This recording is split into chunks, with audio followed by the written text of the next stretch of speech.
Good evening. This is Prakash joining.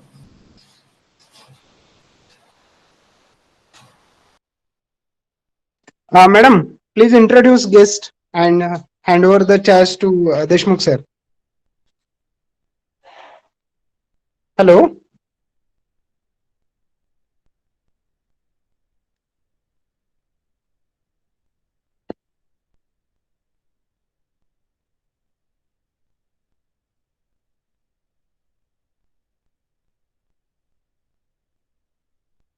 Kadam madam. Hello. Kadam madam.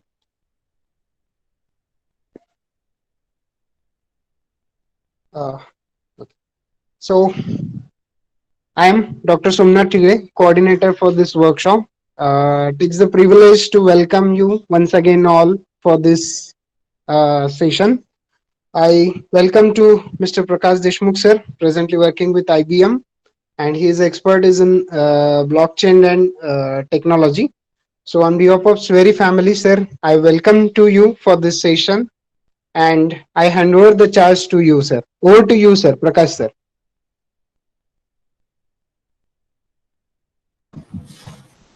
Okay. Thank you, Thile sir, and good evening, everyone. Can you hear me clearly? Clear, Yes, sir. clear. Yes, sir. Okay. Yeah. So just to introduce myself first, so I'm Prakash Deshmukh. So I have over 20 years of experience in IT, and primarily I work in DevOps, Agile DevOps, that area.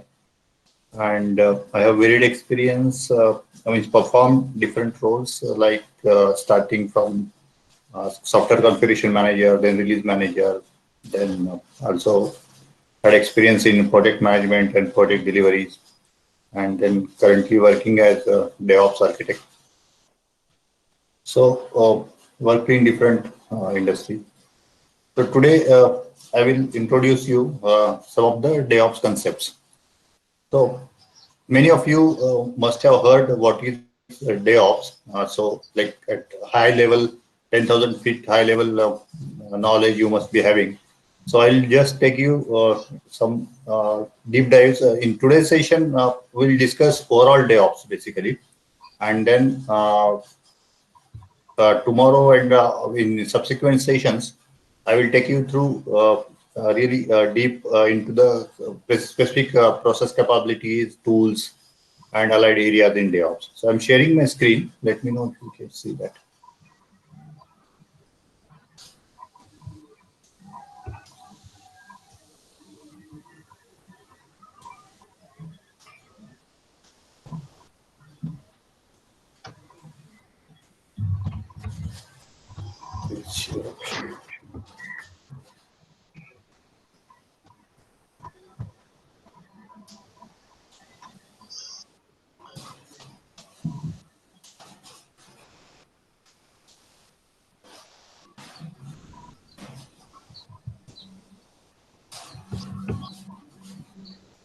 So I don't see a share option. Share screen.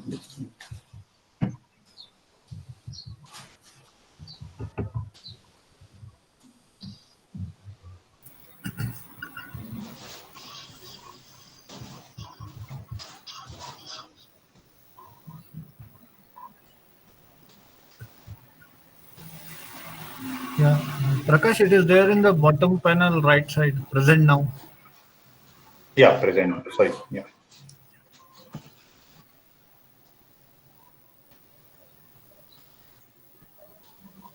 So select a window to present.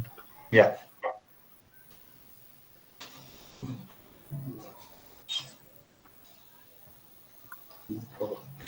Okay. Yeah. Let me know. See it.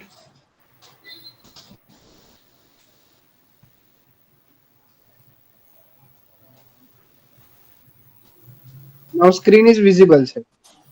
Okay, great. So yeah, so there are around 15 slides in this session where I'll talk on DevOps specifically.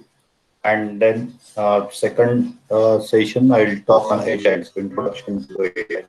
So DevOps and Agile, basically it goes hand in hand. That's why having knowledge of both the things is very necessary. And we will discuss a lot of things. So in now for next 4 to 5 days, we'll you will hear a lot of terminologies in DevOps, Agile. So few things will be repetitive. Those will really take you through like what exactly DevOps contains and how it is implemented in industry, what industry is seeing DevOps as, why it is necessary. So we have heard these things from various clients when they during basically software development. So we want to deliver the software faster. So and nowadays, if you see, we see that like in your social media apps like your Facebook, WhatsApp, or if you see some banking application, or if you see some retail based application. So there, these software features, they keep on coming. So you, as end user, they are so transparent that you don't know when next update is coming and when your software is getting updated, whether it's mobile development or web application. So, it has become so fast. So, for first requirement of client always is, I want to deliver it faster. I want to deliver it on time so that I can get business benefits, which are basically predicted.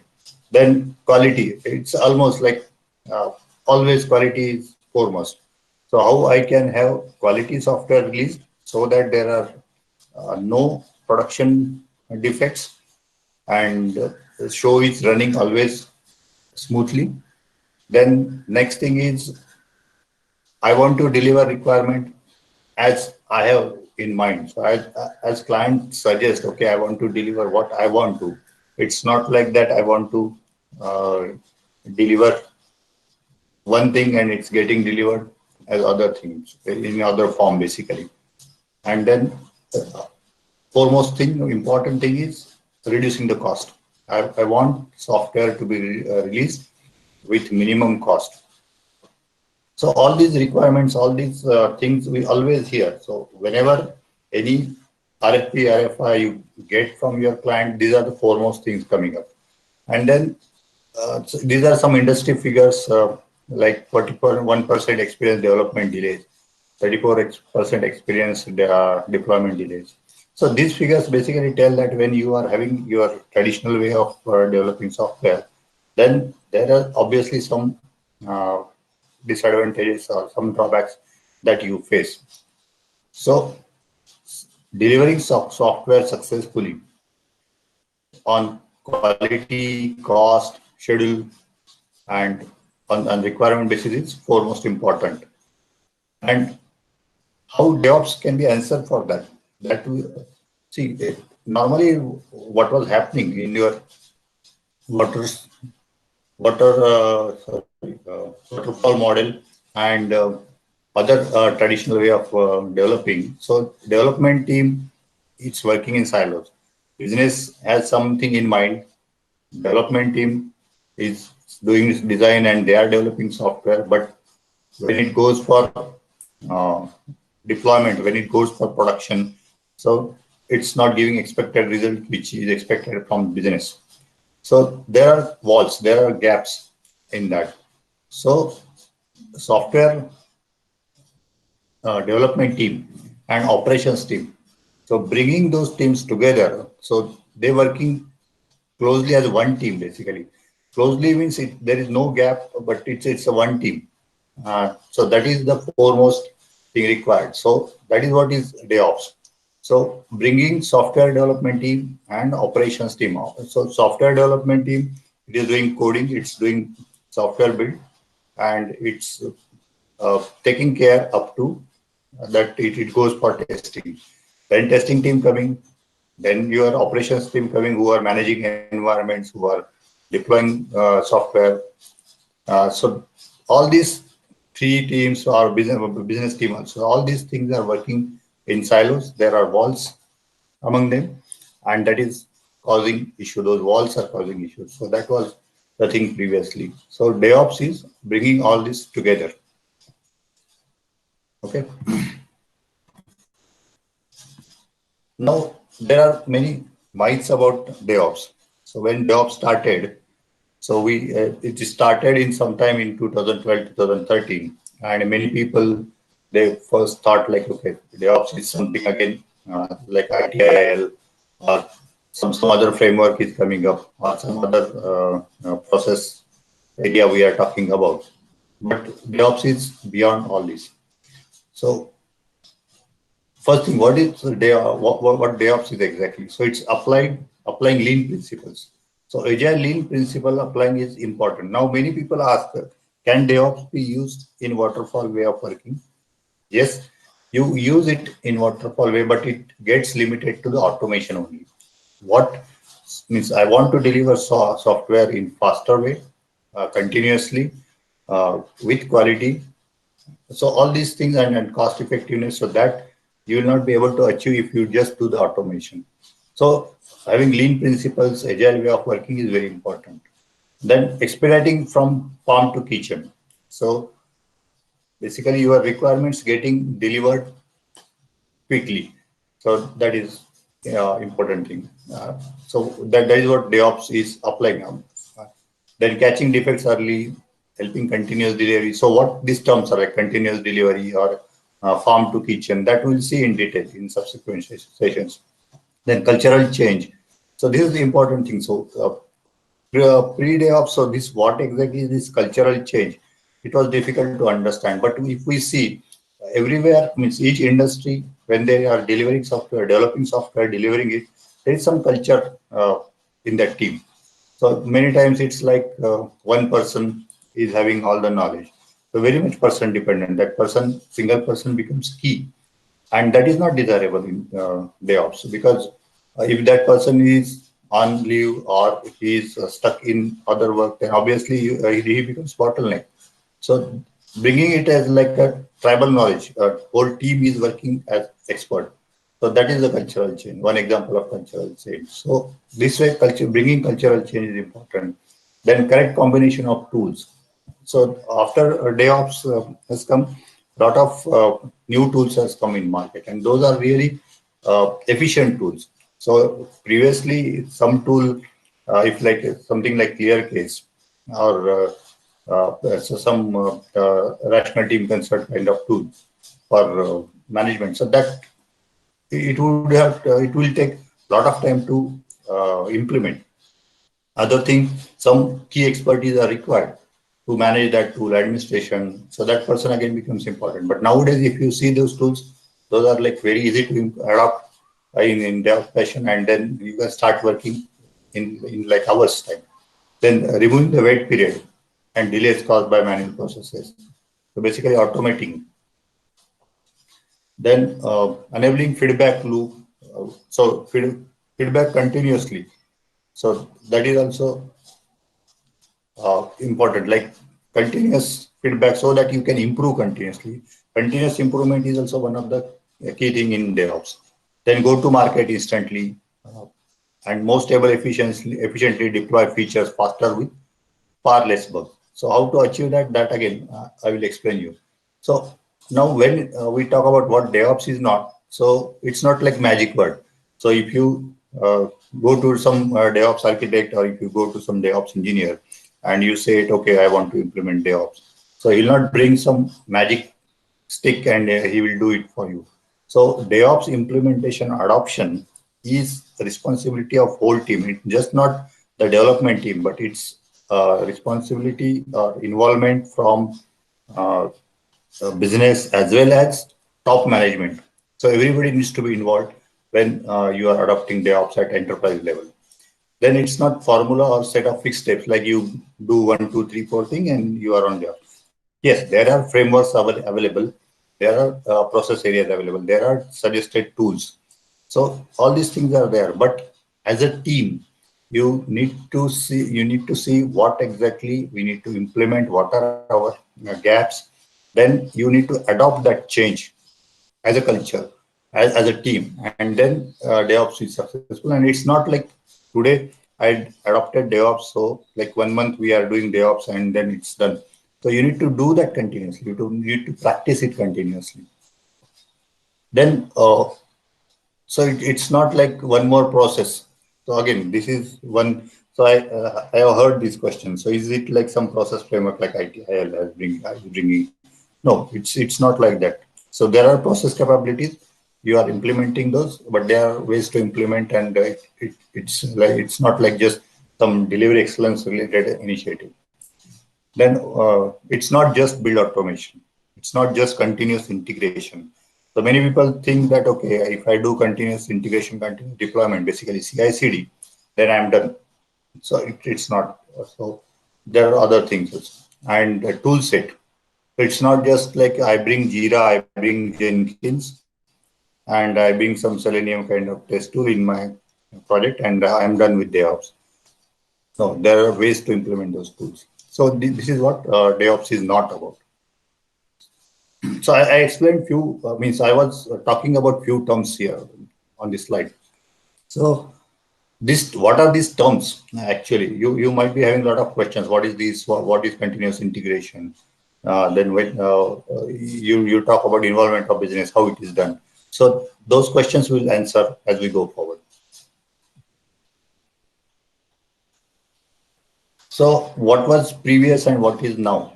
So in Agile DevOps era, so what exactly? So in previously we were talking about primary workload types as systems of record, but now it's more systems of interaction. So it's not just transaction, but if you see your many mobile apps, so you are really interacting with the system. As an end user, you are integrating, you are interacting with the system. That is the change. Basically, when we talk about microservices, that sort of architecture. So you consuming the services, you are interacting with the system. Then time to value, earlier it was planned, but it's now opportunistic. So when that planning delivery model or time to value, it comes in planned manner.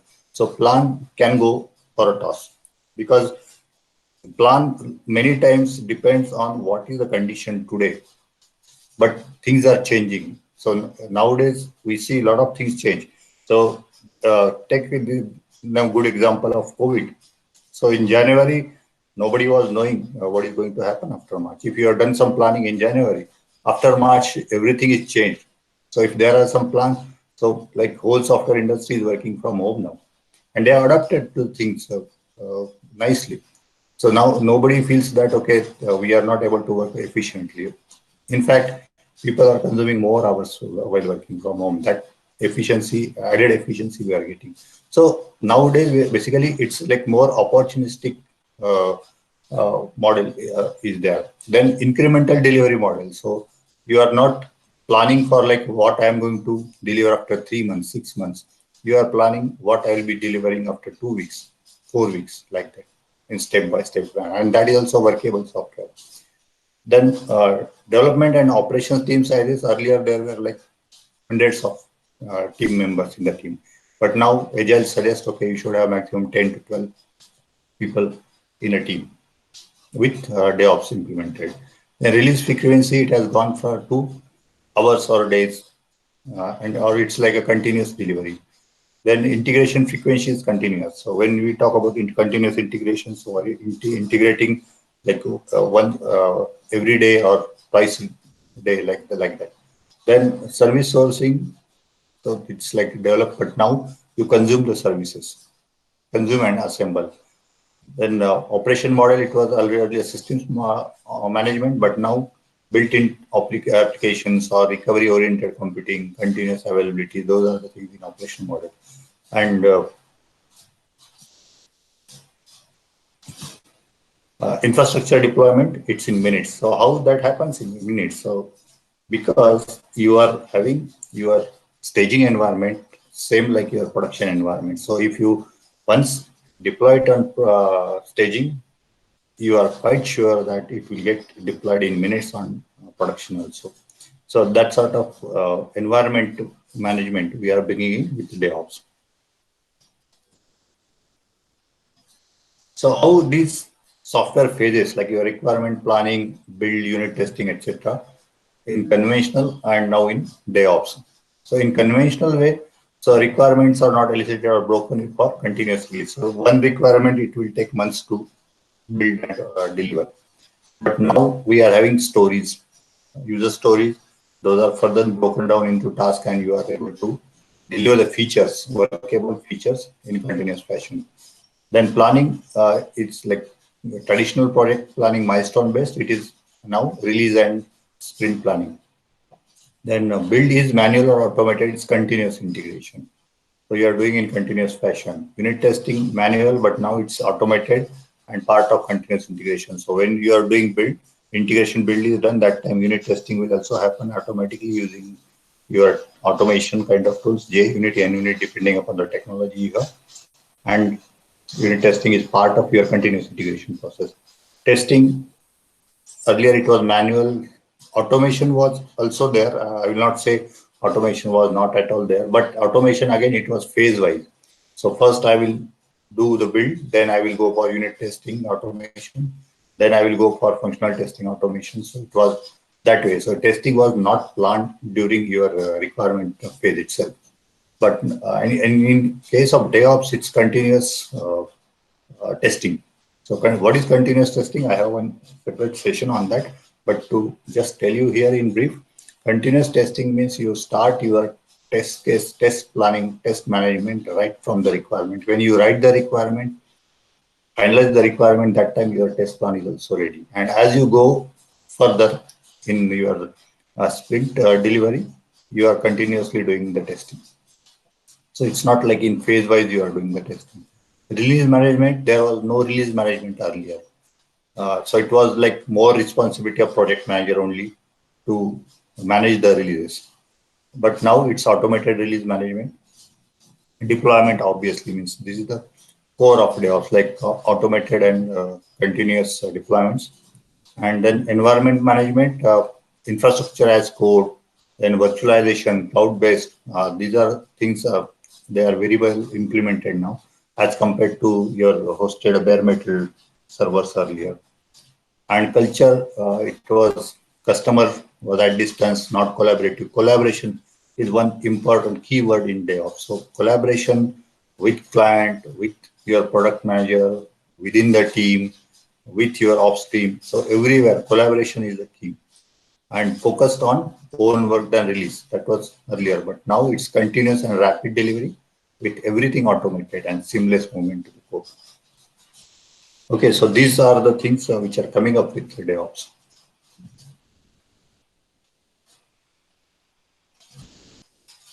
So what difference it makes to an individual in the team? So when DevOps comes, so like nowadays developers are like multi-skilled. So when Agile talks about team, so Scrum team is having multiple skills, cross-skilling, so that anybody can pick up a product backlog during your sprint planning meeting, and team is actually having complete knowledge. Then testing also developers are doing in the form of your continuous testing, automated testing. Then giving demos to end users, customers. So that is making difference for the individuals. Then take responsibility and credit that brings value to the customer. So direct customer interaction is happening by individual developers nowadays as compared to earlier. You release the software, then it will go, they will test it, okay, the customer will test it somewhere, and then you will get the defect. It's not like that. It's in continuous fashion, you are interacting with the customer, and it's more product oriented view. So nowadays, every industry, they are talking about digitization, product oriented. So the application development is more happening like product development, product oriented view is there.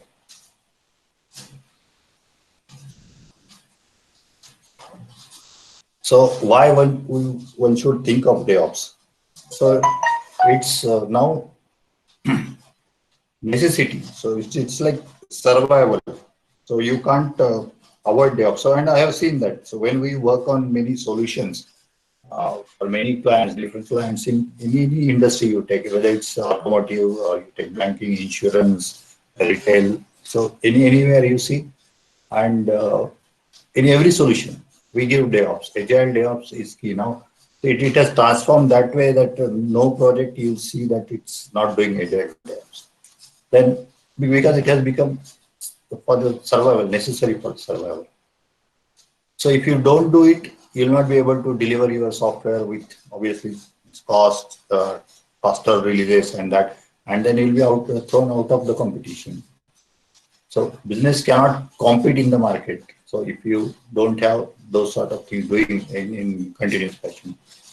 So customer is expecting immediate resolution. So it has become immediate means now. So we see many times that, okay, festival season is coming or some, just hold on please.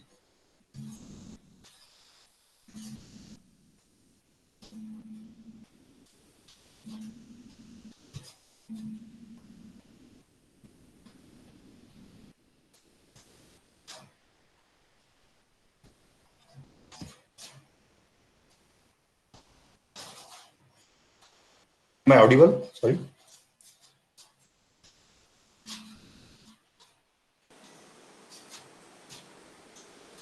Your audible slide is not visible. Okay.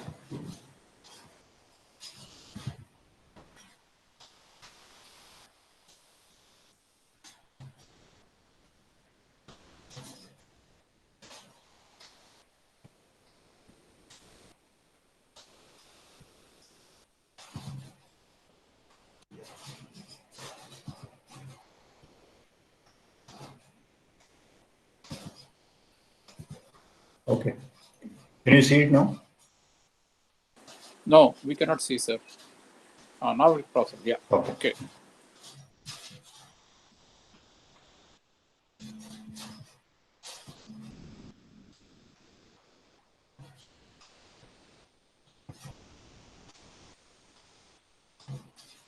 Yeah. So these are the things.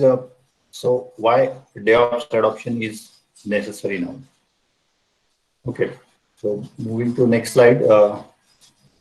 So many times, yeah. So this is, as I told you, like I'm doing automation. So we are doing automation in our project. Then what DevOps is exactly? So then the answer is DevOps is not just automation. As I told you, I'll show some pictures here, and that it will show how it's different than just automation. So it's combination of culture, process, and tools. So you are having around 2022 process capabilities. You are bringing those depending upon the focus area, and then you are bringing some tools. Then you are integrating processes. You are integrating those tools, and then you are changing the culture also. There, DevOps is different than your automation. So if you are doing like just build automation, and suppose you are having build automation, you are having unit test automation also, and you are doing code review also. So, but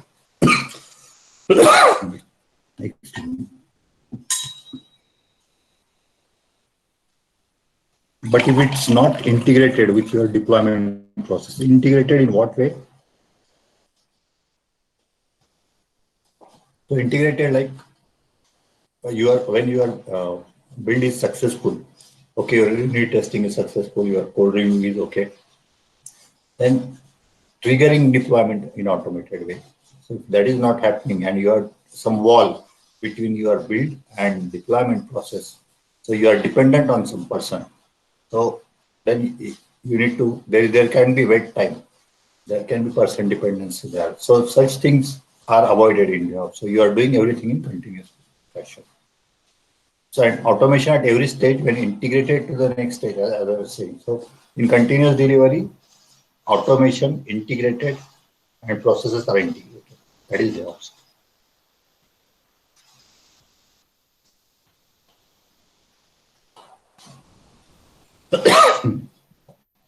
Okay, so these are the terms just I know I was talking about. So process, tools, and people. So bringing these three things together, it's DevOps. So these are indicative tools, IBM, HP, or Jenkins, etc. shown here. So we'll see complete tool set. But there are hundreds of tools available in market now, and means each process capability you'll see like 5, 6, 10 tools, and those are popular tools. So how to choose the tool, that also we'll see. So this is one important thing. So when you go for DevOps implementation, and you will see this type of graph across industries. So when you go for DevOps adoption, first thing you would like to know as a DevOps consultant, as DevOps architect. So what is my current stage where I am? So how I am doing planning? So is my planning done in agile fashion? Do I have agile way of working? So there could be some things I'm doing, some things I'm not doing. So my maturity score there could be 2.5. It's lying between 0 to 4 somewhere. Then when it comes for continuous integration, so I'm somewhere between 0 to 4 again. So I'm doing build automation, I'm doing unit testing automation, but those are not part of continuous integration. Then testing, there is manual testing. Test management plan is there. Test cases are created early, but testing is manual. Or functional testing, I'm doing in automated way, but my unit testing coverage is just 20%, which is at least should be 50 to 60%. So such things we will talk in testing and then measure the maturity. The release and deployment. So I have release management process using some spreadsheet, but it is not integrated across end to end. I can't create release dashboard automatically. My deployment is for some applications, it's automated. From some applications, it's manual. So such questions will come up, and then that maturity will be measured. So there is basically complete framework available. So each industry, each company, they have designed their own, but more or less it is having similar questions. So in monitoring area, you will try to understand what are the monitoring tools used. Are they doing both application and infrastructure monitoring? Are they doing like complete all application types monitoring, whether it's like your Java-based applications, .NET applications, or it's database monitoring? So are you doing all that? Based on that, your maturity score will be decided. And then feedback. So when you are doing monitoring, or when you see any production defect, is it getting integrated with your again planning process? So is your product backlog having those defects which are found during production or which are found during monitoring? So are they again falling back in your product backlog for that sprint release? So such things will be checked in feedback and optimization. So these are like 5-6 capabilities, but you can have 1 or 2 more depending upon the industry you are working in. But this is what is a standard practice, and so it's like a complete questionnaire based interactive DevOps gap analysis model. So there are like hundreds of questions, like each area having some 10-15 questions. You will interact with key stakeholders in the project, like project manager, architect, leads, and your release manager is key person here because he is having complete end-to-end picture. Even operations manager, he is also important because we are talking about bringing dev and ops teams together. So what is operation manager's view? What challenges he is facing? What is his perspective? So that also we'll try to understand. And then we come up with such maturity diagram. Again, key thing here is this is not audit. So many times people think that, okay, I have come to do audit of your project. And that's why they try to hide or they try to show some good picture. But this is not audit. This is assessment gap analysis, which will help to improve your project delivery. So that thing we need to make it clear and then assess that, discover the current state, and find out. So what is next step of this? Okay, I have this maturity diagram. I have understood what are the gaps. So next thing is creating the roadmap. So what I will implement if my continuous integration is at 4 or my continuous integration is at 2.5, then how will I take it to 4? So then that sort of step-by-step action plan will be created for each area. Some of the areas, okay, you will not be interested at this point of time. So like monitoring, you are having couple of tools. Okay, those are not fulfilling the purpose. Monitoring is at 3, but I will take it in next phase. That is fine. So, but you are trying to implement such steps which will give you 80% benefit, at least 80% benefit. So it will improve your ROI. It will improve your basically cost, schedule, and quality. So these things you will try to implement with this, which are low hanging fruits you will target first. So these things we can immediately do in next so 4 to 6 weeks time, we'll do it immediately. There could be some things which we can take in next phase in 6 to 8 weeks time, that way. So roadmap is created in this phase-wise manner, and then you go for implementation. Okay. So now what are process capabilities under each of these areas that we'll see in this slide.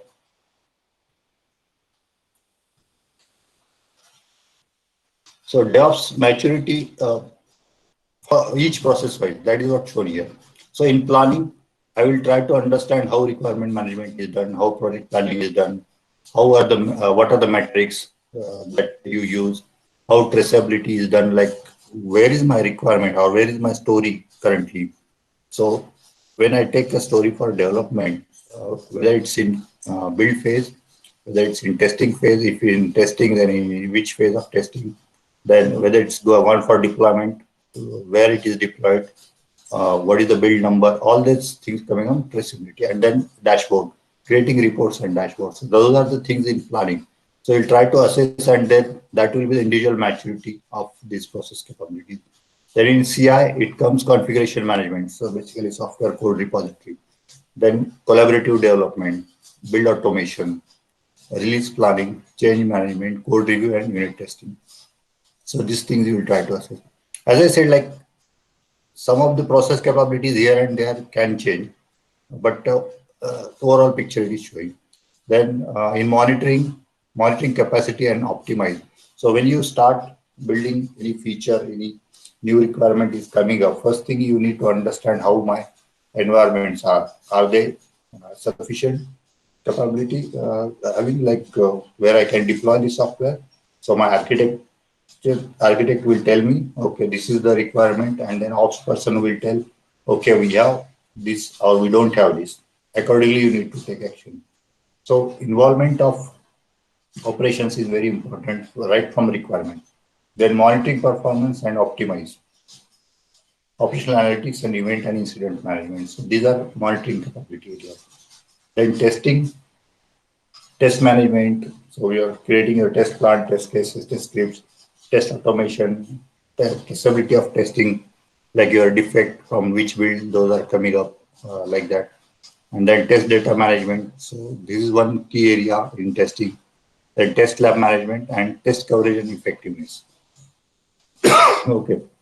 And when it comes for release deployment, release management, environment management, and deployment automation. So these are the process capabilities. So such process capabilities you will assess. So you'll have questions for each capability. Like suppose software configuration management. We know what software, basically how code repository, code management is done. So we'll ask first and foremost thing, are you using some standard tool like your Git or ClearCase, or you are using TFS? Some sort of tool are you using? Okay, do you have branching strategy which is aligned with your release strategy? And these are not just questions you will ask, but you will interact with them. You will see some tools, you will see the way of their working, and then gather the data. So such questions on each process capability will be there, and you'll understand the current stage of their DevOps. So now once we understand what is DevOps maturity, then this is the reference architecture. So we try to align the current state and bring into this shape. So like for each areas. So you see plant track, source control, continuous integration, then deployment and processing. So all these areas. So you will see how those can be improved, how those tools can be implemented for all these process capabilities. So what improvements I need to, as I said, like you have a roadmap, you have action plan created. So you'll try to fit that in a reference architecture manner. And these are some of the DevOps capabilities mentioned here, which I talked in previous slides. And this is DevOps pipeline view. So here you see it starts with requirement gathering. Then in agile fashion, you will do planning here itself using Jira. So many of you must be knowing this Jira tool. So it's used for agile management, agile planning. So once your requirement and then your product backlog, we will create here. We'll plan the sprints. You will also create the task and your sprint velocity, etc. All those agile terms will come here. Once we have all these Jira configured, and then you start committing the code in your feature branches, then it's various branches we see in GitHub. So what is the branching strategy that we'll discuss? And then you go for continuous integration. So continuous integration along with testing, and then creating the image, environment provisioning, these things, and then code coverage using kind of Jackoco tool, code quality using SonarQube, unit testing. If it's a Java project, then using JUnit, then build utility using Gradle. So these are again indicative tools. You can use the tools as though they are available in your organization, and depending on licensing cost, you want to go for open source or you want some proprietary tools. So all those factors will apply. And then Artifactory repository, once build is done, then build artifacts are stored here. And then you start creating Docker images or creating OpenShift environment and doing deployment on that. So, and your environments could be in AWS or Azure, Microsoft Azure, like that. Then you use monitoring tools like Kibana or Logstash, Elasticsearch, etc. Nagios, there are a bunch of monitoring tools available. And then using Hygia to create dashboard and metrics. So this is how your requirement will flow end to end, and you will make it a continuous delivery kind of thing. So there are roles also shown. So who is going to do what in each phase? So this will happen in automated way.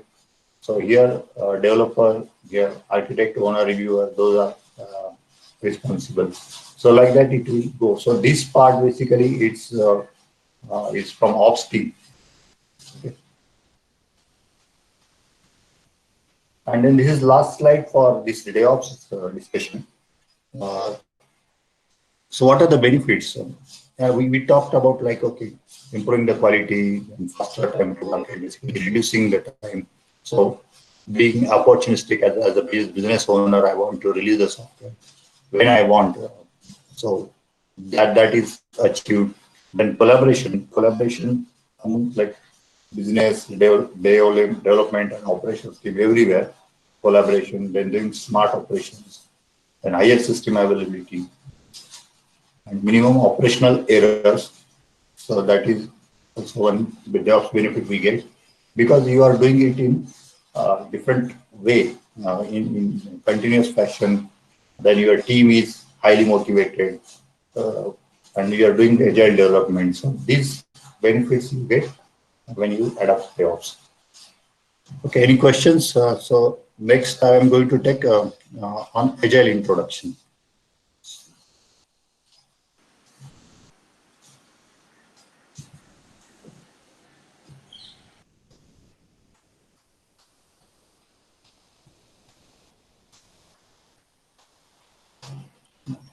If you have any question, you can ask, or any feedback, you can give me.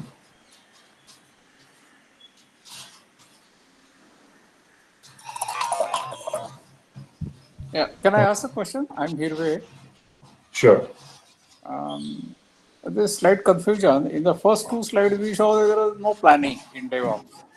And then we suddenly introduce that planning in the subsequent slides.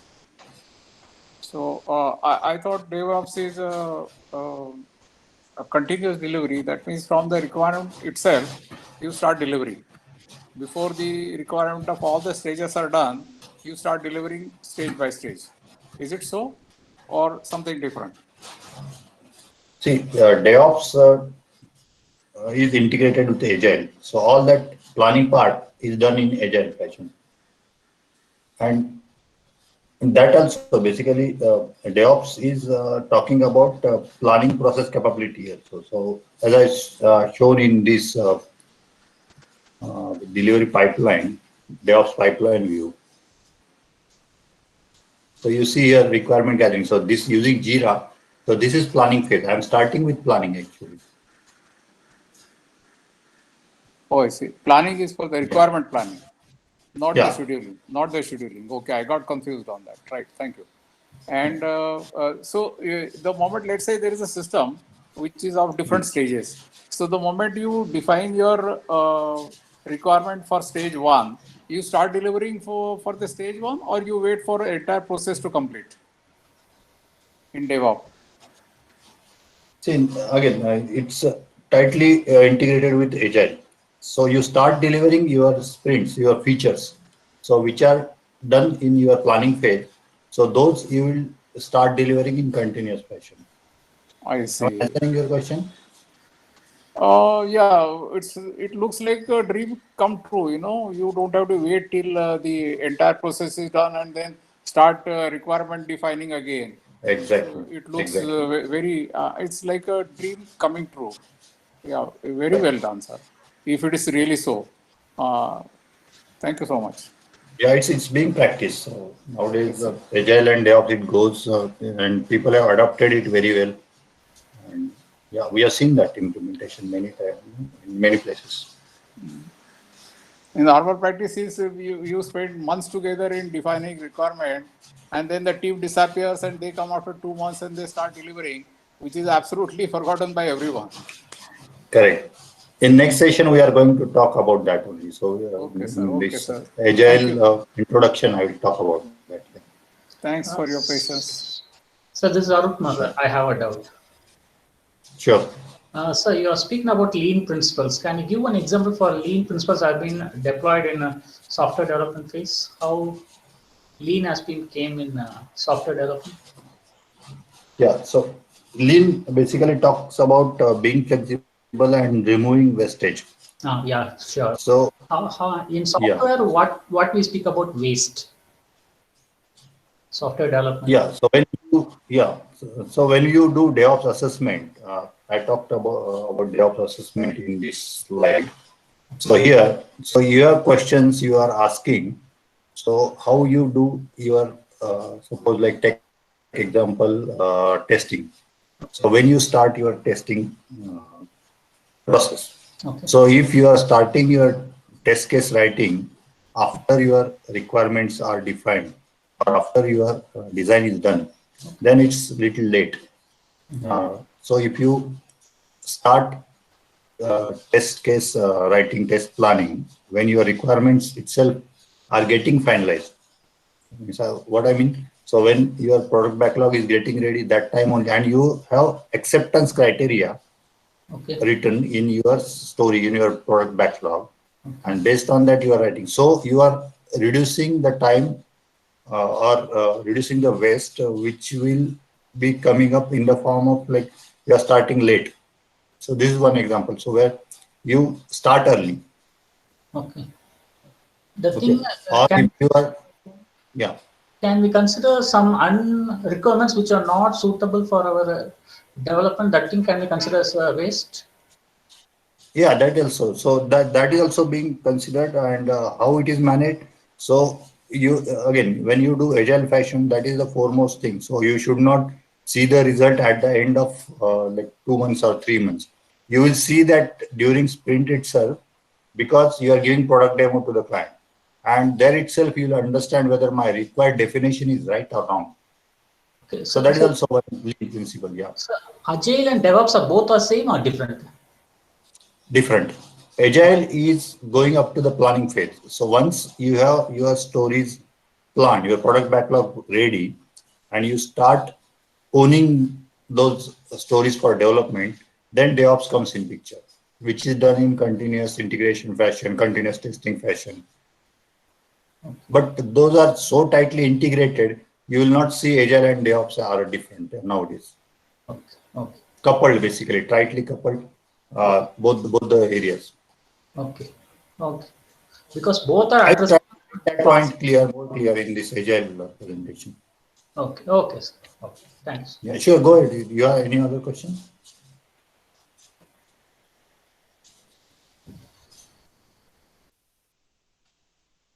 Any other question, please? Otherwise, I'll move to next slides.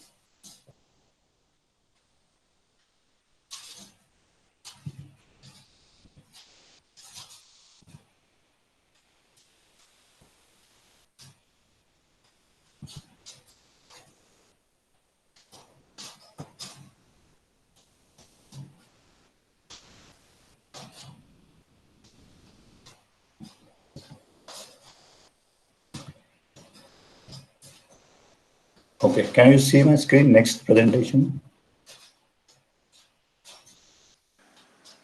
Screen not visible, sir. It's visible, sir. Yes, visible. Sorry.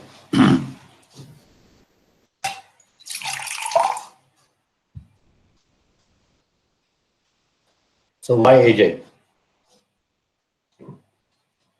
So same things which we talked in DevOps. So do more with less, respond quickly. So reduced cycle time, basically. Something wrong with my end or your end, sir? It's not visible. Screen. Not visible. No, sir. I can't see it.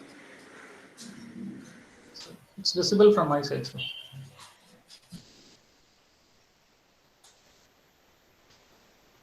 Okay, let me know once it's visible for all.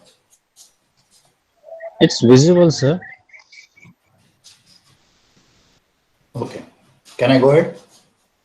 Yeah. Yeah, sir. Okay. Thanks. Otherwise,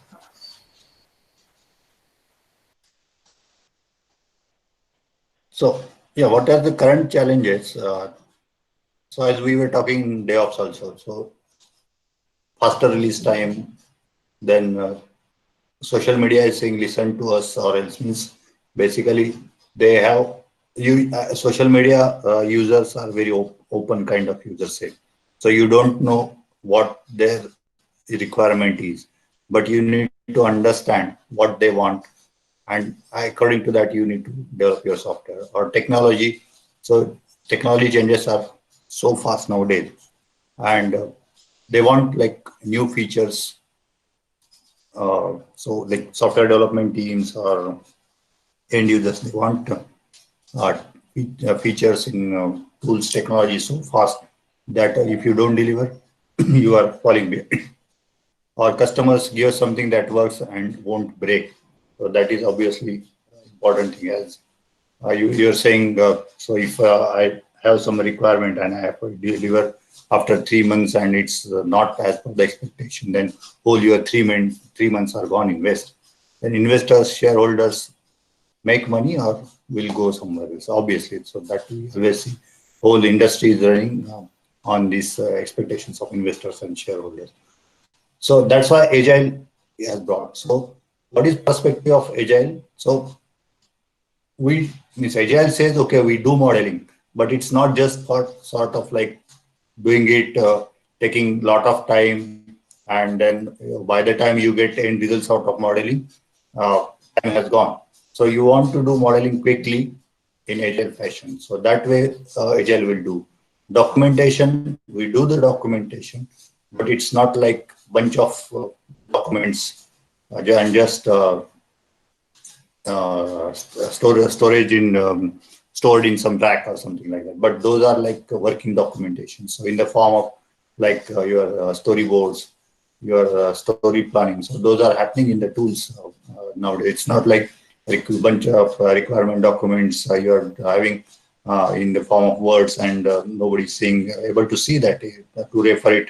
But documentation which is being referred continuously during development. Then we plan, but planning is turbulent. So like you are doing in continuous fashion. So whether your plan is getting executed properly or not, you'll understand very early. So it will not be like at the end of some phase or after 2 months, 3 months, 6 months down the line. So that is the perspective of Agile. So we are doing modeling, we are doing documentation, we are doing planning, but that is in different fashion. So principles behind Agile Manifesto. So customer satisfaction is the key thing. So customer satisfaction in the form of cost schedule, delivering requirement, the way customer is expecting, so that way. Then welcome changing requirements, even late development. So if something is changing, okay, that is also acceptable. But how it is done in Agile fashion. So you are in the form of your sprints, story backlog like that. Deliver working software frequently. So again, in the form of features, you are designing features, you are designing stories that way that it's delivering working software. Business people and developers are working together. So developers in the form of like product owner, product manager who are interacting with development team during your PI planning. So PI planning is happening once in like during the sprint, once in 2 weeks or so. So continuous interaction, even your product manager taking part in your daily stand-up meetings, and he is giving feedback there itself. So such kind of dynamic interaction is happening. Build projects around motivated individuals. Give them the environment and support they need.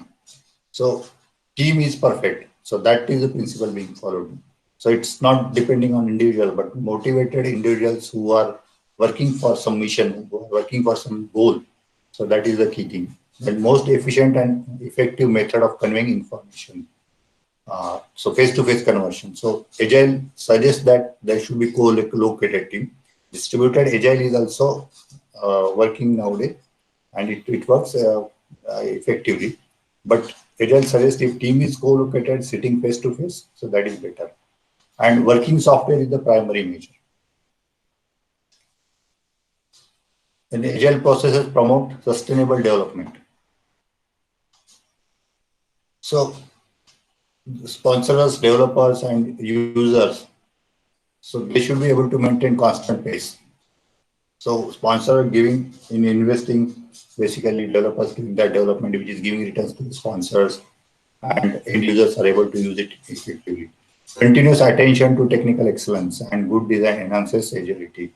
So that's why it's like when you want to deliver something which is workable and that is also within a small time frame, then continuous means technical excellence and design enhances in agile fashion is very important. Then simplicity. So solution should be simple. Now some of you might have heard design thinking. So design thinking is something where you really brainstorm the idea when you are defining the requirements itself, and there you really come up with some out-of-box solution, which is very simple, easy to build, cost-effective. So that sort of business design thinking workshop you will do before coming up basically requirements or your ideas to develop some product. Then the best architecture requirement and design emerge from self-organizing team. So a team should be self-organizing, self-motivated, and they are taking initiative to build a product. And regular intervals, the team reflects on how to become more effective. So when your stand-up meetings, sprint planning meetings, retrospective are happening, you are continuously improving, and team is adjusting according to the gaps they find, or according to any sort of challenges they see, they adjust it in continuous fashion. So what are these terms of some of the things I was talking, agile terminology like a retrospective, sprint planning, product manager, so Scrum teams. So that we'll see in coming slides. So Agile Manifesto. So what it talks about individuals and interactions or process and tools. So processes and tools are important, but those are not as like bottlenecks. Those are not hurdles. So individuals and interactions are more important. Then working software or comprehensive documentation and customer collaboration or contract negotiation and responding to change.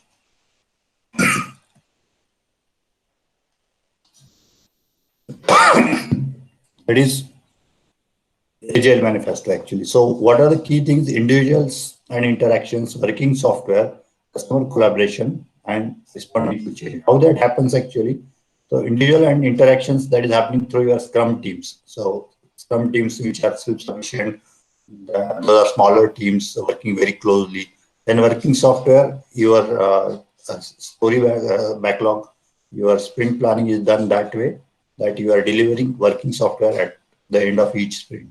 In customer collaboration, your product manager, product owners are continuously involved, responding to change. If any change is coming up that you are able to adopt because you are working in dynamic, you are working in like agile fashion. So if when you are doing agile, when you are not doing agile. So if team is co-located but not sitting, so in same premise. So nowadays you see like these software organization, they are having infrastructure where there are like at least five, six buildings in each campus. If two people are sitting in same location, in same campus, three people are sitting at other locations. So that is not agile. So your team should be sitting at same place. Team is distributed, but there is absence of microphones and webcams. So if it's a distributed team, like on-site offshore team, they are working together. But if they are not having collaboration methods, basically in the form of microphones or webcams, where they can interact continuously whenever required, then that is not agile way. Then team has not delivered anything. So I have seen like in point number 2, when projects are working in agile fashion, they have 2-3 screens, big screens installed in that area, working area, and those are continuously on. So you can see on-site team on that screen. They can also see you, so that, and whenever you require something, you will go there and you will ask somebody, okay, how this can be done. You will resolve your doubts or whatever. So that sort of interaction is done nowadays. Then the team has not delivered anything to real users in the last 3 months. So then obviously means working software is the thing in Agile Manifesto. So if no user has seen real running software, that is thing, then don't have the output of last month's retrospective on the wall. So you should have retrospective. So what is retrospective? It is basically understanding what we have done well, what we have not done well. So in retrospective, it's not just you start pinpointing, but it's a collective meeting where you really appreciate smaller things also, what you have done well. And you will also talk about what things needs to be improved. And but that output should be on the wall, and you are using that in your sprint planning meeting. They don't have full automated unit tests, and large number of acceptance tests aren't automated. Okay, that is, we should have automated unit test and acceptance tests also automated. They are not having build integration at least once. So continuous integration. So when developer is doing code checking, immediately build is happening, at least get a build, which will tell, okay, build is successful or failed. So I will not see at that stage some functionality is getting delivered. But when developer is checking the code, I will see build is getting successful. If it is failed, immediately developer will fix that. So you are working in continuous fashion. Then write big requirement documents. If you are writing requirement documents, etc., big requirement documents, which are again split and it's difficult to refer for designers, developers, then you are not doing agile. And they have itty-bitty requirements on the order of here is what happens. So requirement must be specific. Your stories must be specific. It should have acceptance criteria defined. It should have specifications defined, and which are again available for developers, designers to refer in continuous fashion. And when people say it's not my job, so when you are having your sprint meeting and your scrum master is taking, okay, this story is coming up, so and nobody talks, it's everybody's keeping mum and no discussions are happening, and scrum master acts like manager and he says, okay, XYZ person, you will do it. So that's not agile. So immediately some new thing is coming up, the team is discussing and then owning it. Okay, then what is the history of agile? So we have seen in traditional way. So I also don't know all these models, but means I have seen waterfall development. So it was up to 90s or even up to, I would say, 2000 also. I have seen waterfall model. And there are other traditional models like code and fix, then V model, step ladder and spiral sort of model. Then there was evolution between 95 to 2000, where evolutionary model or RUP, JAD, case-driven approaches that has come up. And so basically traditional was having heavy process-driven engineering. And basically it was having some good things, bad things, but bad things were like delivery of software on time, within cost. That was not happening. We have seen projects getting delayed by 6 months, 1 year, or even getting sunset before they are delivered. So I have seen one project actually. So I think it was around 2004. So one retail customer. So we were working and bunch of requirement documents in German and then translate it into English. We were having some translator there. Then working, so your requirements are defined. Those are baseline. Then you start your development. So by the time it was in development and we started like 2 or 3 iterations maximum, then it was like 1 year over. And then customer said, no, this, so we were doing it in Java technology. And then customer lost the interest because 1 year we were not able to deliver anything like which is workable. And they moved to SAP. So complete that, it was like retail client. They moved a complete system to SAP. So again, everything was revamped in 6 months time, and then other vendors also got involved. So they distributed it into 3 vendors using SAP, and complete agile way of working they brought in. So we have seen such failures because of waterfall previously. That's why these new models like your iterative development or your Crystal, so those sort of models have come. And in emerging agile, you are having extreme programming, Scrum, Crystal, adaptive SD, and then feature-driven development, lean development. So it's more, agile is more like combination of all these good practices, and which has emerged now. You must have heard SAFe model also of agile. And that is also become very popular, which is again stopping drawbacks of or improving upon traditional way of agile. SAFe is kind like a scaled agile framework, it is called as, and it has like how you scale up your like small application area up to the enterprise level, and also involvement of like all stakeholders at each stage. So that complete model is developed that way. So SAFe is also getting adopted nowadays in industry. So these are like what are in this slide. It's for each area under agile, each method. So what are the it is explained basically in a brief.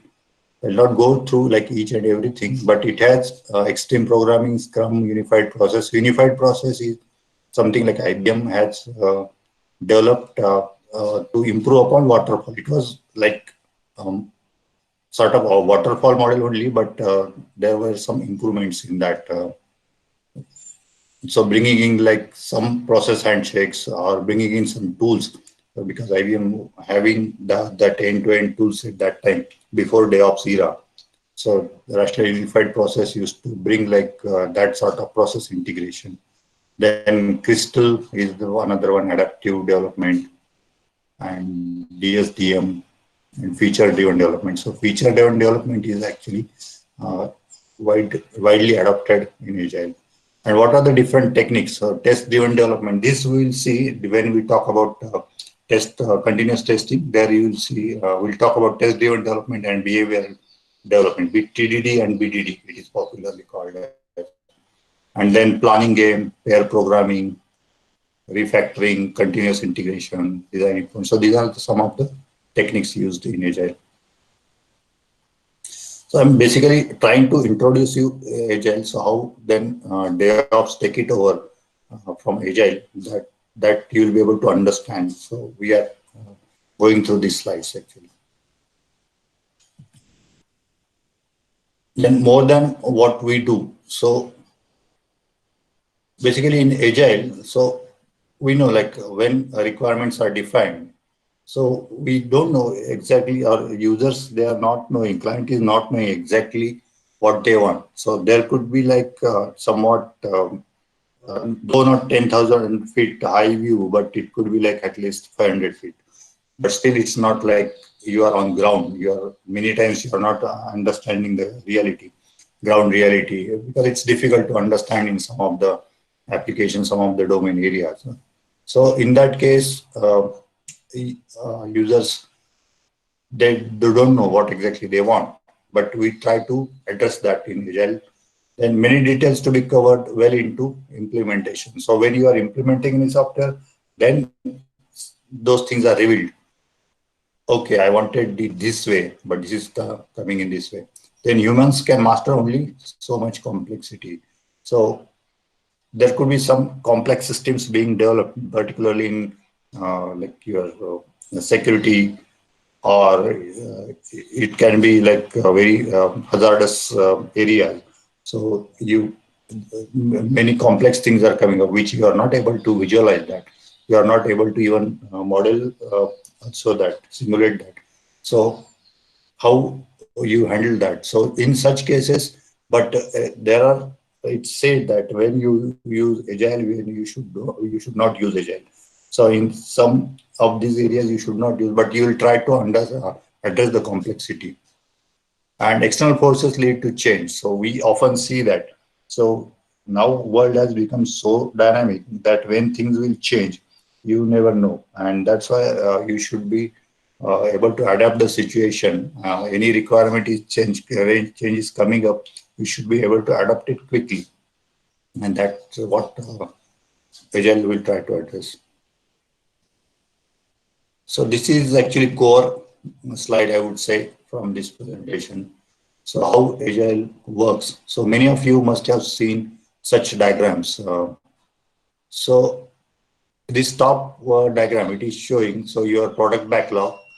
So you are having your epic feature stories in the form of product backlog. So you are having like 50 product backlog items, which you want to, clients want as a release 1.0 for your product. Then as a product manager, as a team, you would first do the sprint planning.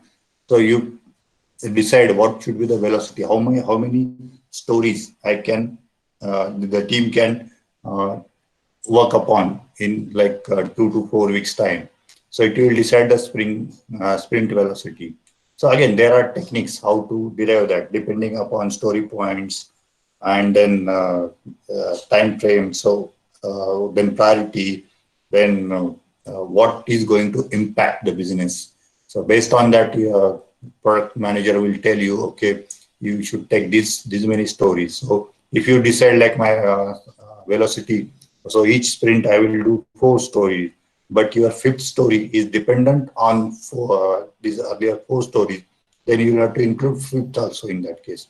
But sometimes you will go with 3 stories only. So that way you are agile to decide the sprint planning, sprint backlog, And then once sprint backlog is defined, okay, in sprint 1, I'm going to deliver these 4 stories. Then you start working. So your sprint cycle is of 2 to 4 weeks. Suppose it is of 2 weeks. Then every 2 weeks, so that all these things will happen. Your code build with CI, basically continuous integration. And then if it's failing, then again going back and correcting it.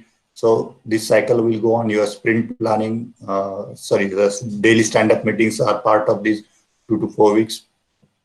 And then you here somewhere, so when your second week is ending, because your sprint cycle is of 2 weeks, when your second week is about to end, somewhere like on Wednesday or Thursday, you will have a retrospective meeting. You will have your next sprint planning meeting.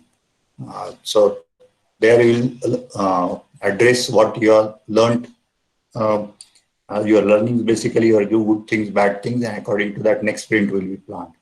And then you are doing potential shippable product increment. As we talk, like there should be workable software delivered. So you will deliver something which is shippable to the client. So this is the overall Scrum cycle.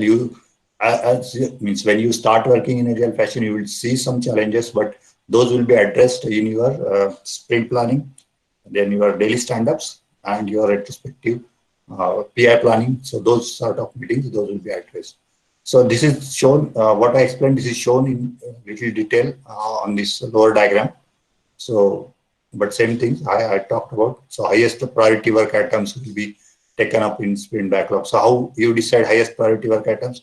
You assign story points, and then how story points are decided depending upon the complexity, depending upon business impact, importance to the client. All those factors are applied, and then you decide a sprint backlog. Then you run the sprint, your daily stand-ups, and then working system.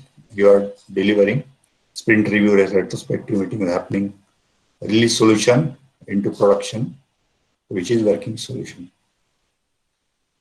And then your feedback coming up in the form of product backlog.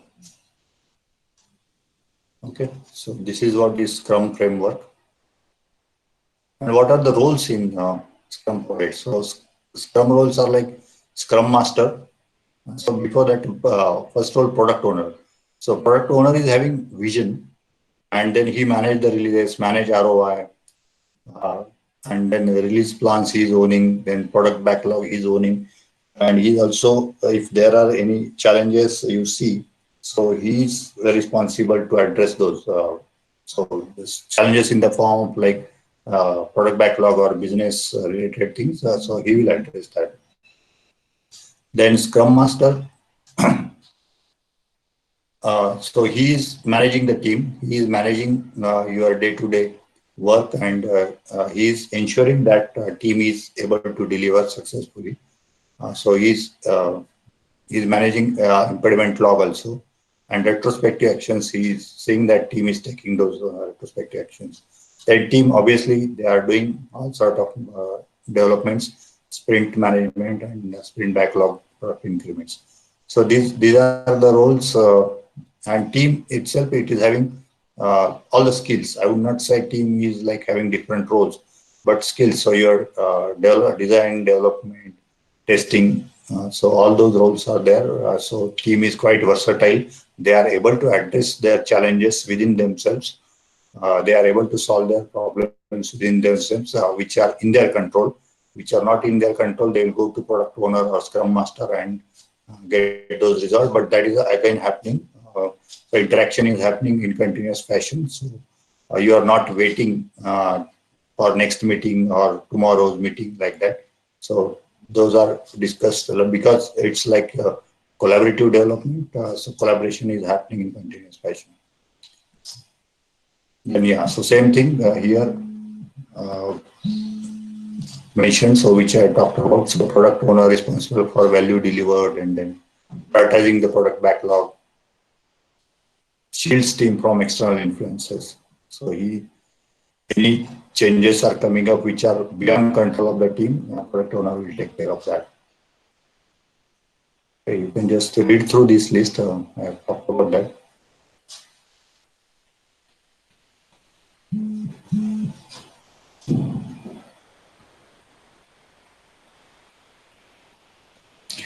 Okay, then what is product backlog? So product backlog is a list of everything that could ever be value to the business. So as compared to requirements earlier, so product backlog is something which is really valued for the customer,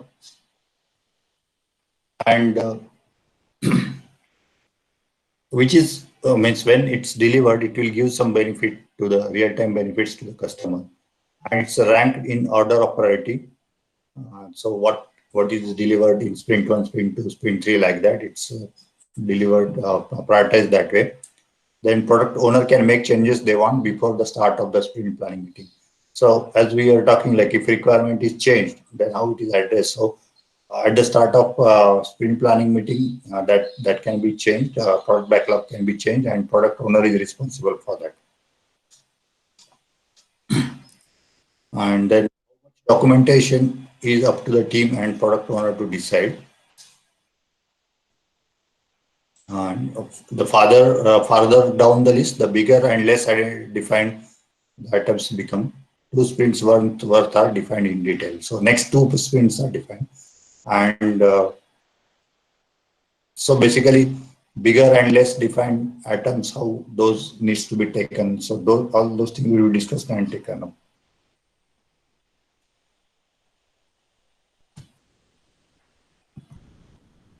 Okay. So again, few more things on product backlog. So you'll go with like so what product backlog, as I talked, like all the user stories of the project that are waiting to be implemented. Defects are also part of product backlog. Non-functional requirements and infrastructure related elements, server upgrades, version upgrades, those are also part of product backlog. And so see this, what I was talking, so bringing dev and ops together. So when you are having product backlog in the form of infrastructure upgrades or server upgrades, obviously when that is in product backlog, who is responsible for that? So ops person is responsible for that. So you are addressing that at the start of planning only. So that's why DevOps is important. Then, so how you do the prioritization highest to lowest? So using story points, then utilize development expertise to help you prioritize, and lower items may be consolidated. And focus on top 20%. So which will give you 80% result, that 80-20 rule, which is very popular. So that way you will try to define the product backlog. And focus on next 2 to 3 releases, is 2 to 3 sprints like that.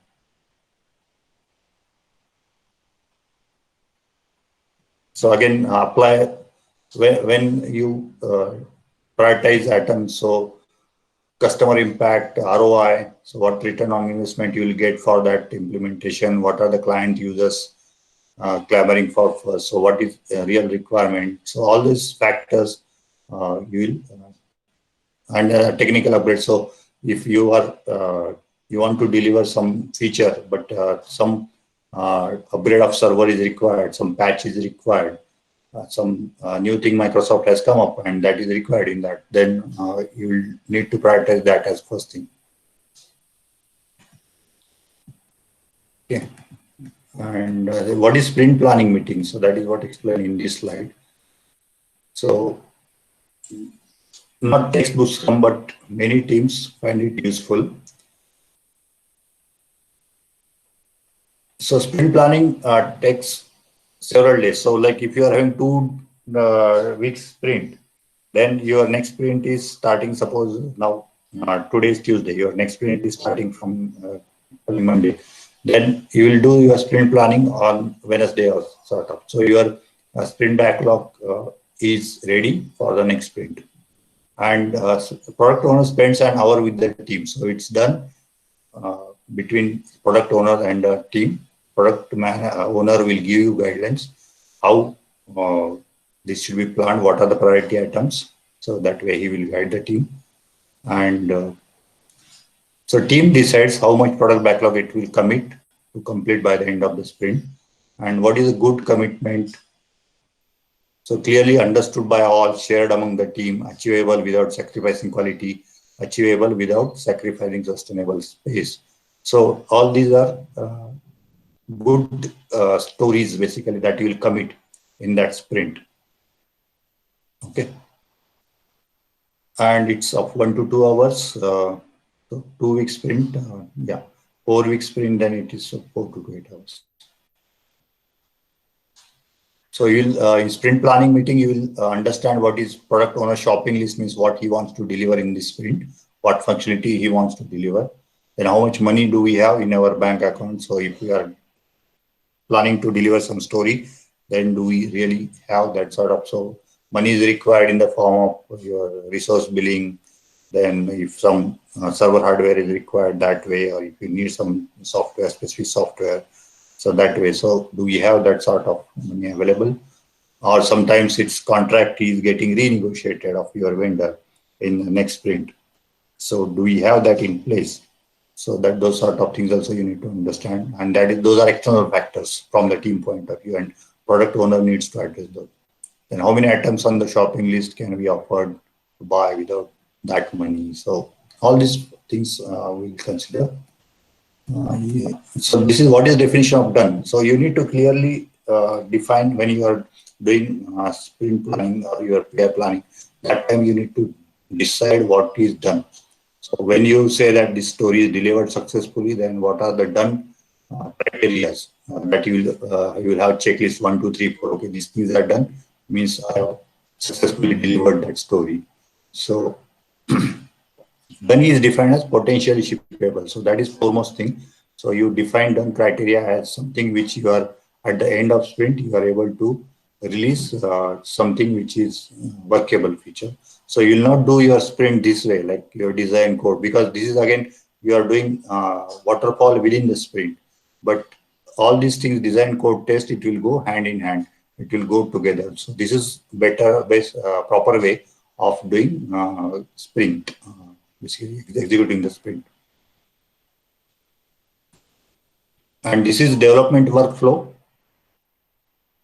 As a developer, what I will do, so I'll own the task, then work on one task at a time, cross-functional skills development team will be having, then refactoring of the code, then unit testing all scenarios, doing reviews, and check in at least twice a day, and raise an alarm if stuck on any activity. So don't keep the things with you, raise the alarm. So so you plan your day means what are the tasks you need to do today, then pick up the task, update task board. So this is done in kind of Jira kind of tool. Then write unit test case and refactor, write code, local build. If that is successful, then check in it for CI. Then it will go for CI fashion, CI continuous integration.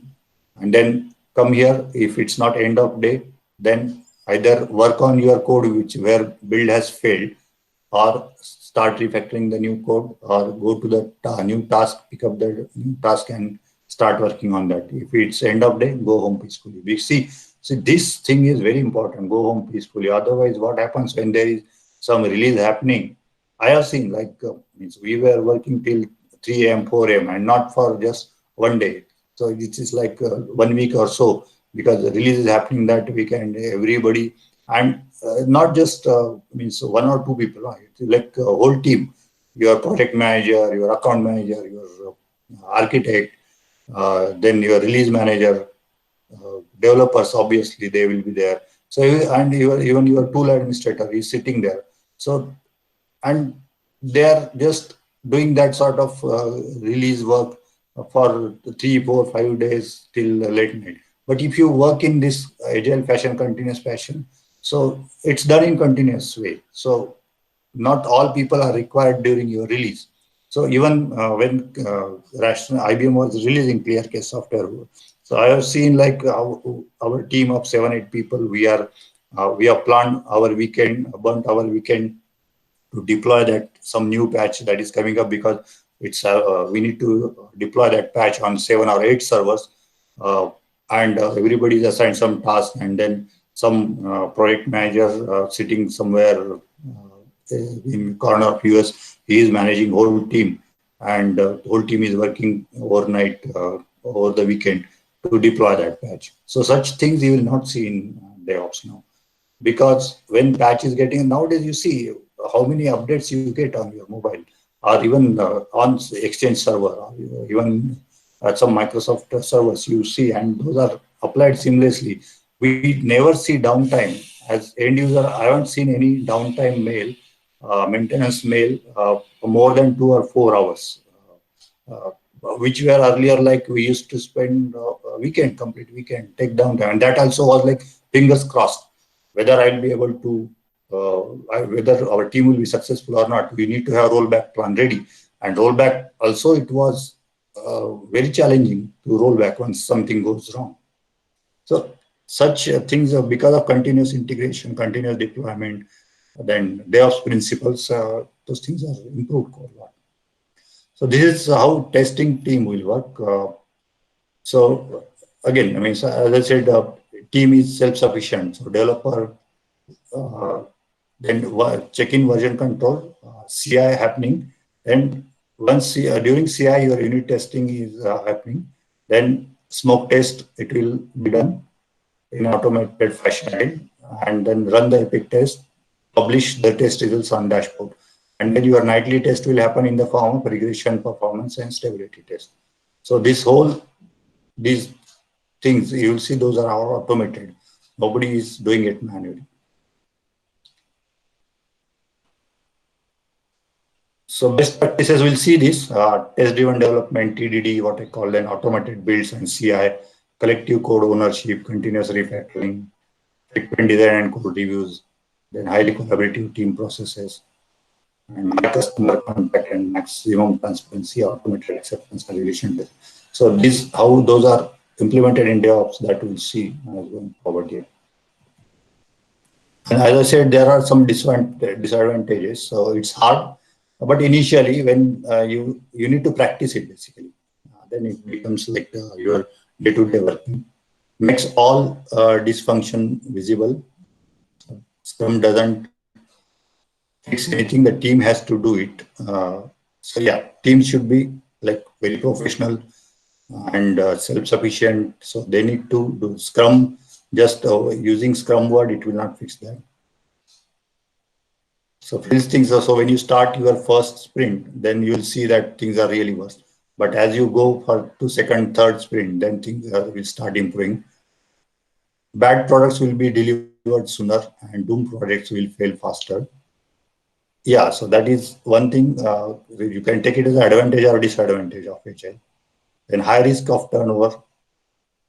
Some people will refuse to stay on Scrum teams. Some people will refuse to stay in if Scrum is abandoned. So that is high risk turnover. So that's why people will say no to Scrum team, because they need to be on toes continuously, and they need to work in specific manner as a culture they need to imbibe. If they are not able to adopt that culture, then they will refuse to work. Then partial adoption may be worse than none at all. And if adoption fails, time will have been wasted. But failure, as Agile says, if failure is earlier, that is better. Instead of seeing failure at some later point of time earlier, then it saves your time, it saves the cost also, and it's better for everyone. That's it on Agile. So, any questions on this?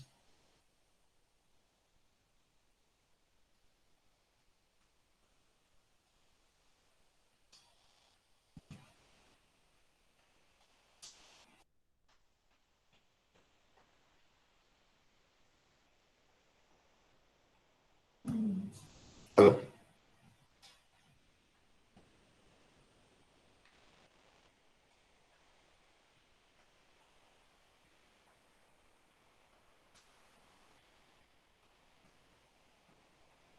Am I audible?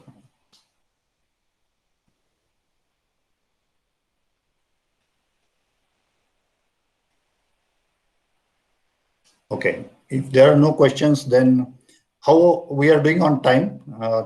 So it's 7 p.m. So I will need next 15-20 minutes to show one demo on end-to-end DevOps. So if you are okay for that, I'll just do that. Otherwise, we'll see how we can plan it. Any question from participant side?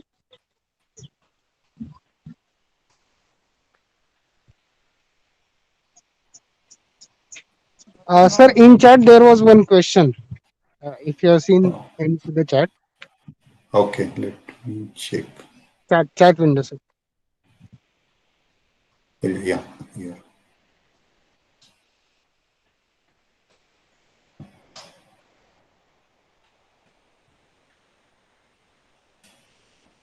Differences between.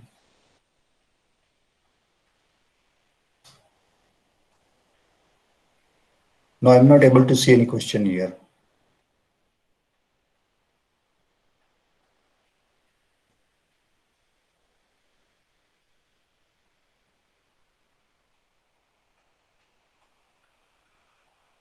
So what are the question you can ask also here or type on this chat window?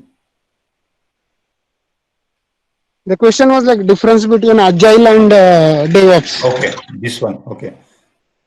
So agile is planning method and DevOps is execution. So once you are in, so as we have seen, so in your Scrum or sprint planning, you decide what I want to deliver. So these 3-4 user stories or means kind of requirements I will deliver.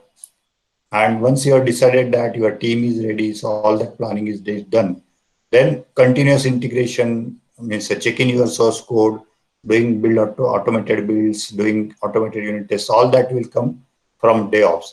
So Agile talks about how planning should be done, and DevOps talks about how it will be delivered in continuous fashion. Does that make sense?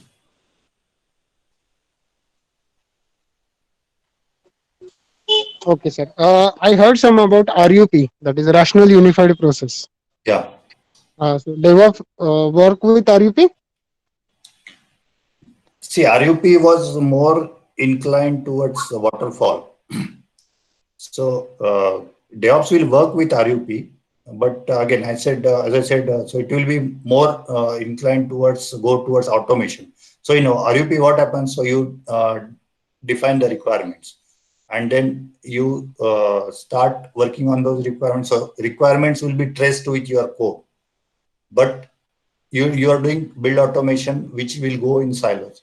So it will not be integrated with requirement. So what exactly you are delivering, which requirement you are delivering, so that will not be traced. But requirement will be tracked with your source code. So what exact file you are developing. Then when it comes for deployment, RUP is not talking about any, but testing, yes, RUP talks about testing framework, test automation tools, and which again gets integrated with your requirement. So RUP is more based on waterfall model, and it's not on agile. But you can implement DevOps, but that is not correct way of using DevOps, I would say. Okay. Okay, sir. Thank you. Thank you. Any other question from participant side? Okay, we can continue, sir. Next session. Okay. So Next. I'll just run you through that demo. Okay, sir.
Okay. Can you see my screen? Is it visible?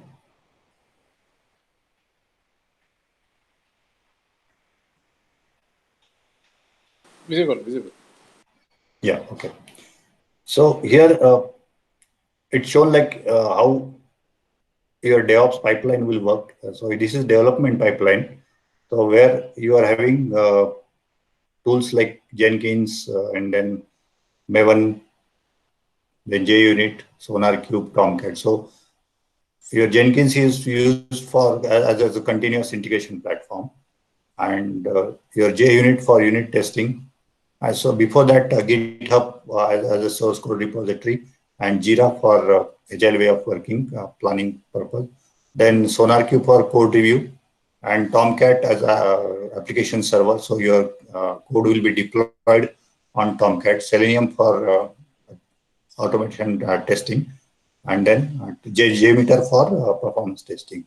So this is your development pipeline. Then this is your QA pipeline, where Selenium again is used along with Jenkins integration, where to do all sort of testing. So your functional testing, etc. So performance test is used JMeter here. So that way, and then this is your UAT pipeline.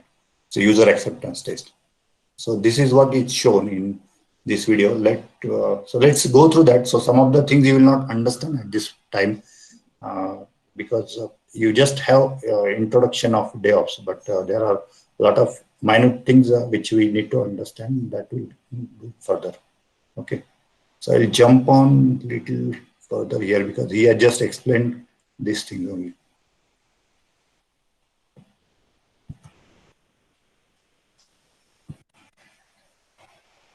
But how is it? Are you able to hear that? How we can make that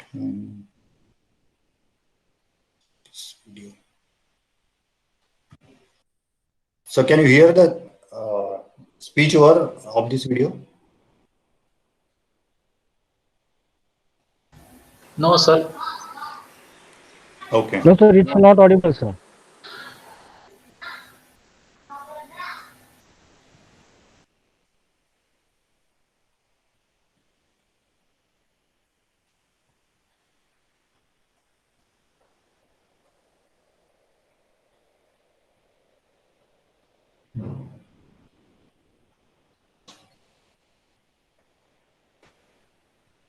Okay.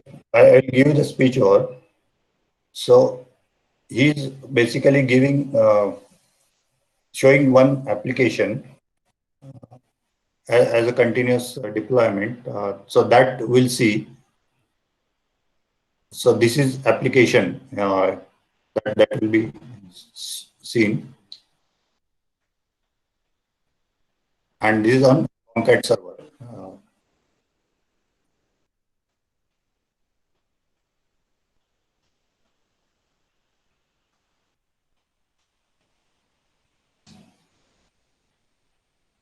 So it is running on IS Tomcat server, and this is the URL. So let me jump onto this. So this is the build pipeline in Jenkins. So this is your dev pipeline, this is QA pipeline, and this is UAT pipeline. So this pipeline, these are green means those are executed successfully. If it is not, then it will show as red or something. Okay. So this is Jenkins CI platform. So we are going to have one session on Jenkins tool. So there I will explain what are the Jenkins capabilities.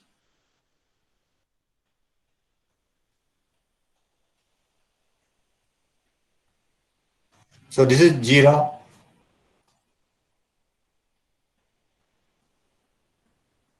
So he is creating one Jira request.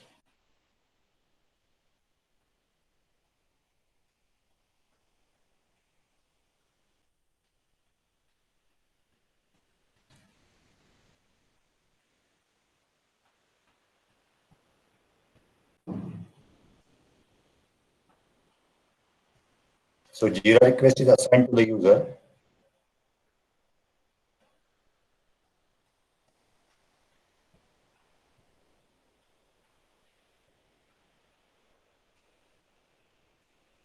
So this is showing status as in progress. So this is Eclipse ID, okay, and this is integrated with GitHub. Uh, so Eclipse ID, it will show all source code, and he will modify this line, and then CI will happen. So how that happens, let's see that. Yeah.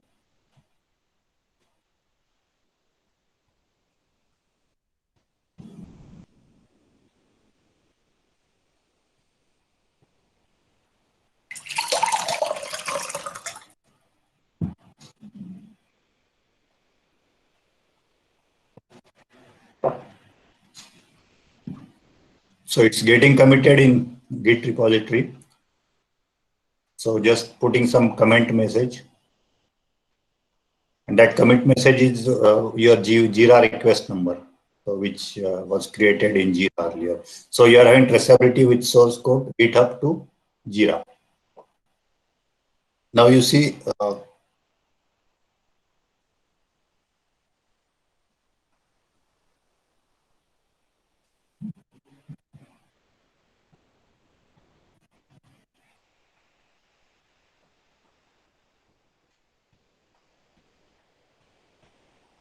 so it's getting committed in GitHub.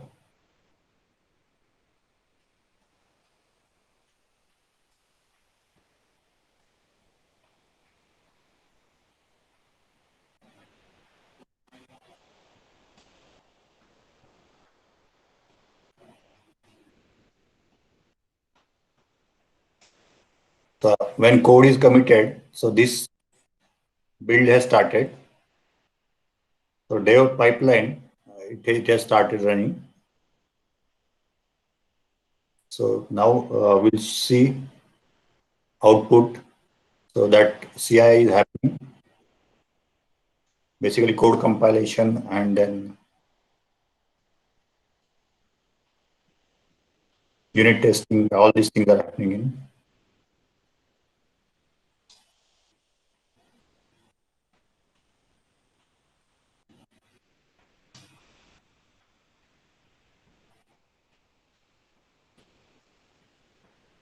So localhost is the dev environment, and those changes are reflected on the localhost, on your dev environment, basically.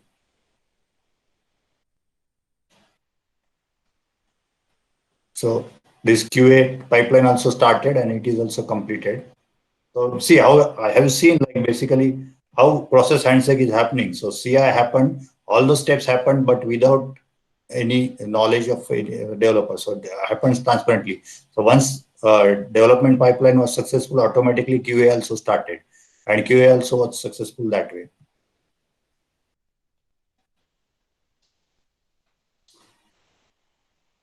So this sentence shows that it's deployed on QA successfully. So DevOps infra demo.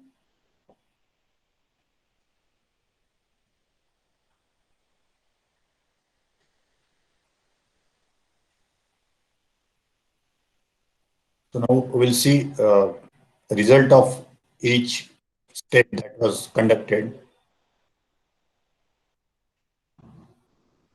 So this is UAT pipeline, which is triggered. So it's showing yellow. So when it's successful, it will go in green.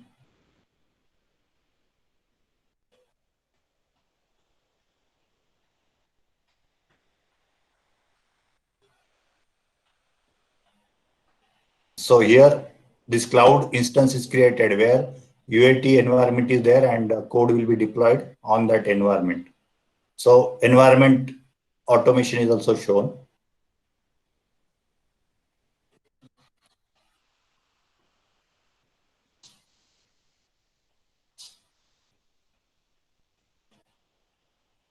So this is output of that build pipeline.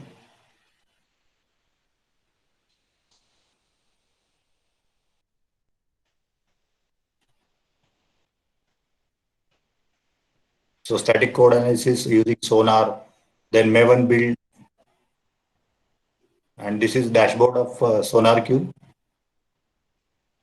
So Sonar will show you like that. So code smells, then bugs and vulnerabilities. If there are any code violations, those will be shown here.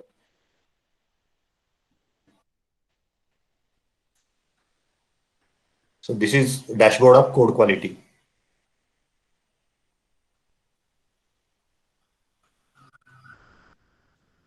So if there are any errors, you can drill down to the specific. Even you can stop the build. If the code violations are happening, you can break the build there itself and raise notification.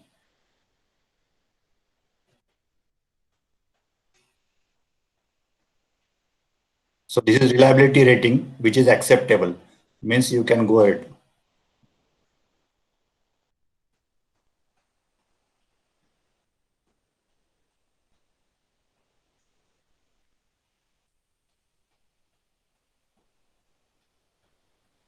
So this is the way basically quality is maintained. So using your code reviews, and if code reviews are okay, then only you can accept the build and go ahead. So that way.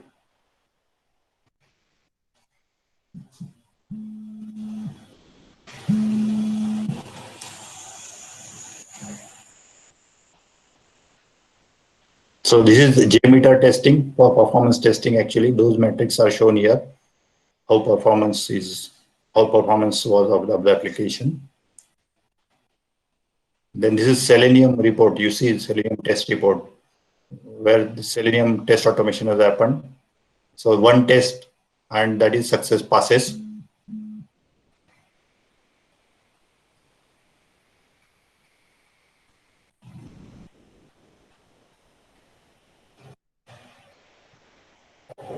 Then this UAT pipeline is still running because it is creating some environment instance.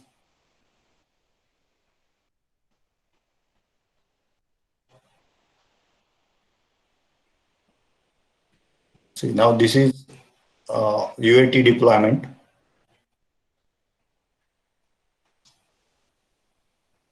So Docker image was created and Jenkins has pushed that var file to Docker image. So infrastructure management ops part basically. So that is also integrated in.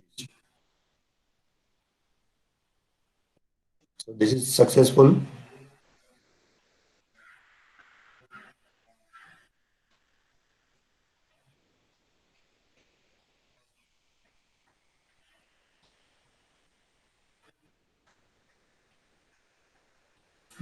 This is infrastructure as code. So newly created server. So how it was created. So that is shown here. This is IP of that new server. So we are going to that server now to see how application is deployed. So just IP is getting changed. And see, it's deployed on the newly created server, which is again automatically created using infrastructure as a code. Okay, so that's it. So again, testing and those are again same as it was done in initial way. And this is cloud instance. So it's same thing is shown on cloud instance. So I'll share this URL so you can go through this with your time. But this is a very good video to see end-to-end DevOps. Okay. So any questions?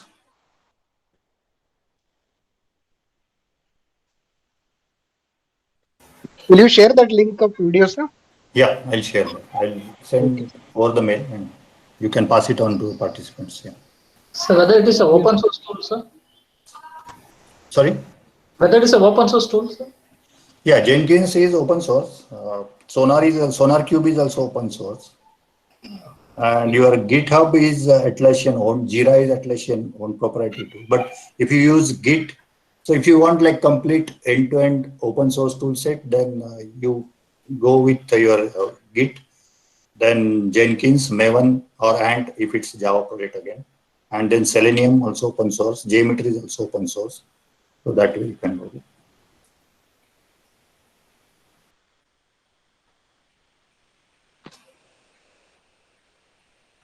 Any other question?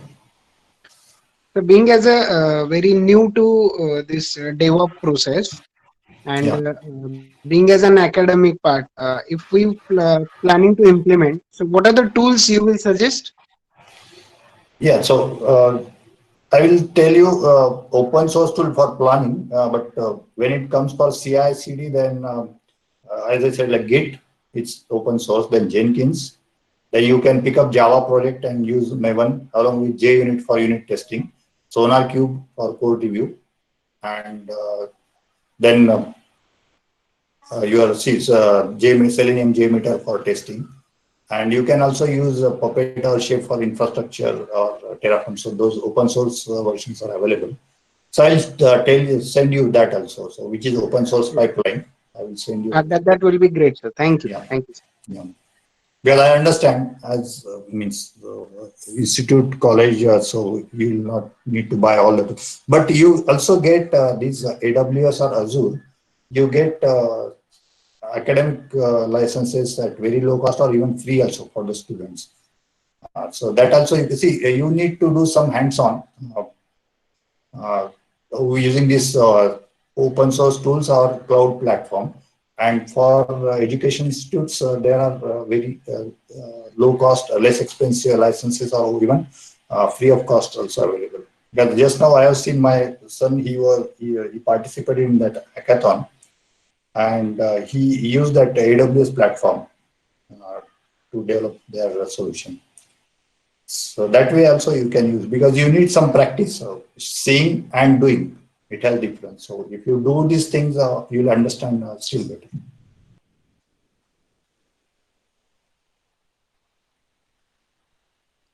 Any other question from participant side?